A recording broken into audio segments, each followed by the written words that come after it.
안녕하세요. 2020년 11월 2일 월요일 아침입니다. 오늘도 하나님 아버지께서 주시는 큰 은혜가 우리와 함께하기를 기도합니다. 사랑과 은혜가 많으신 하나님, 오늘도 주님께서 주시는 큰 은혜를 받고 깨닫고 누리게 하여 주시옵소서. 예수님 이름으로 기도합니다. 아멘. 여러분 잘 지내셨나요? 오늘은 데살로니가 전서 2장 1절에서 9절 말씀인데요.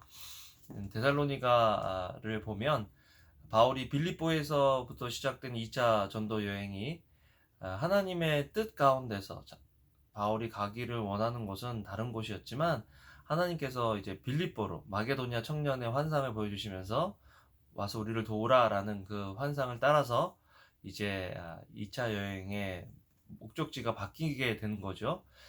그렇다면 우리가 기대하는 것은 하나님께서 우리를 형통케 해주실 거다. 앞으로 이제 길들이 숭숭숭숭 열릴 것이다 라고 생각할 수가 있는데 아주 힘든 아주 고난이 많은 그런 2차 전도 여행의 시작이 됩니다. 빌립보에서는 복음으로 인해서 또 거기 이방 우상을 숭배하는 이방인들이 바울과 같이 함께한 동료들을 핍박했다면 이제 거기서 피해서 데살로니가에 왔을 때는 유대인들이 복음을 반대하는 유대인들이 아주 심하게 바울과 그 일행을 핍박하는 것을 보게 됩니다. 여러분, 어떨 때 우리가 살아가다가 보면 일이 잘 안 된다. 하나님의 일이고 또 하나님께서 하라고 하셨음에도 불구하고 일이 잘 안 되는 것처럼 보일 때 우리가 의문이 들죠. 하나님 왜 이런 고난을 우리에게 허락하십니까? 하나님이 하라고 하신 일인데 왜 이런 일들이 일어납니까? 라고 질문을 할 수 있겠습니다. 그런데 오늘 말씀을 보면 바울은 그런 질문이 아니라 그 속에서 어떻게 하나님께서 역사하시는지를 계속해서 이야기를 합니다.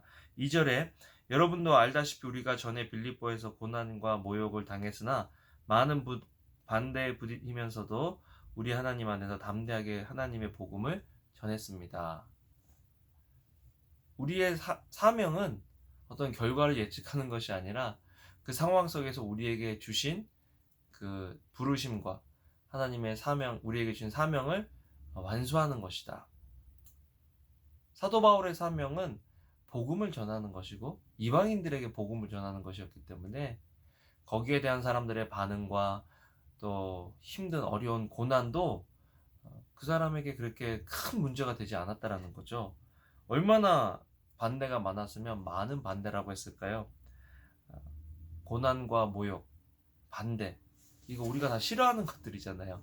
하나님 믿을 때 이런 거 없었으면 좋겠다라고 하는데 지금 이렇게 돌아가는 그런 상황을 보면 이제 하나님을 믿고 예수님을 믿을 때 이런 일들이 우리 삶 속에서 반드시 일어날 것이다 하는 그런 예측을 하게 됩니다. 요한계시록도 말세에 대해서 이야기하면서 하나님을 비방하는 것들이 그 소리가 더 커진다라고 이야기를 했는데 그런 상황에서 우리가 어떤 삶의 자세로 살아가야 하는지 사도 바울이 무슨 사역자였기 때문에 이렇게 사는 것이 아니라 예수님을 믿는 사람은 이런 동기로 이런 삶의 모습으로 살아야 한다라는 것을 오늘 본문을 통해서 간단하게 보기를 원합니다. 먼저 4절 말씀을 살펴보겠습니다. 오히려 우리는 하나님께 인정을 받아 복음 전할 부탁을 받은 사람들로서 말합니다. 이는 사람들을 기쁘게 하려는 것이 아니라 우리의 마음을 살피시는 하나님을 기쁘시게 하려는 것입니다. 여러분, 우리의 삶의 동기가 우리를 기쁘게 하느냐, 아니면 우리 주변에 있는 사람들을 기쁘게 할 것이냐, 아니면 하나님을 기쁘시게 할 것이냐를 우리가 결정해야 한다는 것입니다. 삶의 동기는요, 드러나 마음속으로 딱히 보이진 않지만 삶의 어떤 결정들, 우리가 행하는 어떤 행동에서 나타나 보이는 그런 일들이거든요. 그래서 내가 지금 살아가고 있는데 내가 사람을 기쁘시게 하려고 살아가고 있는지 아니면 하나님을 기쁘시게 하려고 살아가고 있는지 좀 생각해 보면 좋겠어요. 갑자기 이 말씀 하니까 제가 좀 찔리네요. 저는 사람들을 좋아해서 사람들을 기뻐하려고 하는 게 참 많은 것 같아요, 제 속에.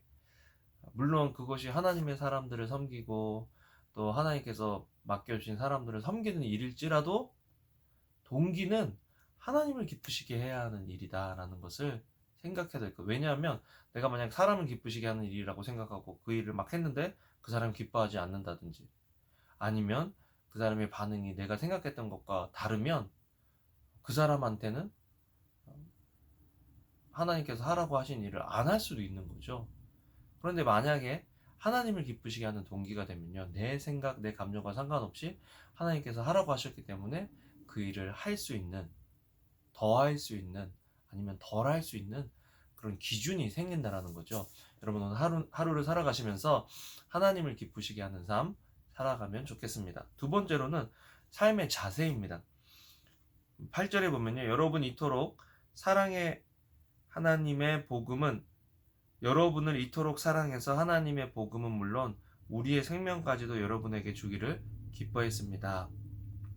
여러분이 우리에게 사랑받는 사람이 됐기 때문입니다. 하나님의 복음을 주는 삶, 또 생명까지도 줄 수 있는 삶. 여러분, 하나님께서 우리의 삶이 가장 의미 있게 해주시는 삶은요, 우리의 생명까지도 바칠 수 있는 삶입니다.